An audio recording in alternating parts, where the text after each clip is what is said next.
Other houses chose dragons, krakens and lions for their sigils. We Tullys took the trout, that most terrifying of fish, especially when it leaps out of the water. I suppose you don't have many options when you live in the Riverlands. Could have been worse. We could have been minnows or wheat. After all, we make a lot of it. Though our land doesn't get as fertile as ours just by water. The old river kings, storm kings, and the kings of the rock spilled blood here for thousands of years, squabbling like children over a new toy, until the Ironborn came and spanked them with their axes. Under Harren the Black, their kingdom stretched all the way to the God's Eye, where they built the largest castle Westeros had ever seen. Maesters teach that Harren was a fool, but he had some sense. If you're going to enslave and torture an entire people, you best have thick walls to hide behind.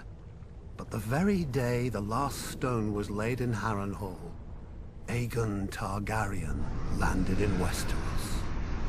As soon as he saw Aegon's host on the horizon, my ancestor Edmund led the mass desertion of Riverlords to Aegon's side.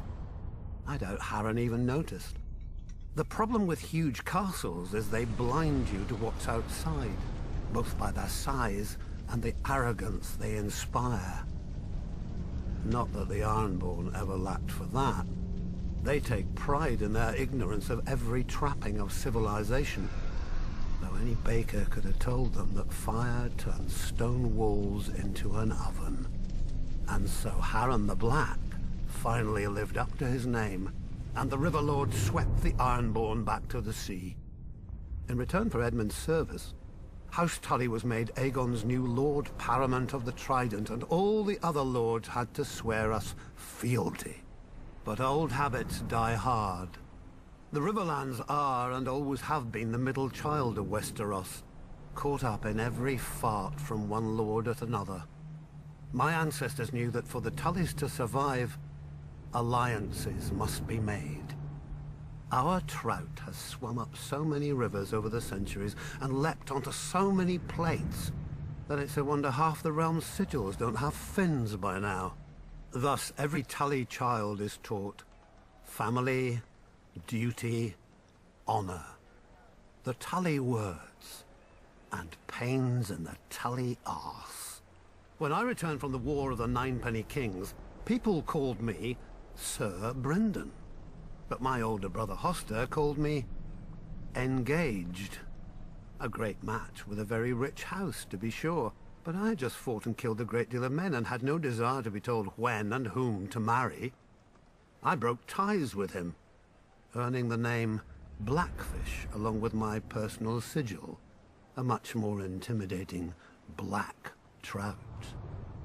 I was too stubborn at the time to realize that while other houses fight with swords, House Tully fights with marriages.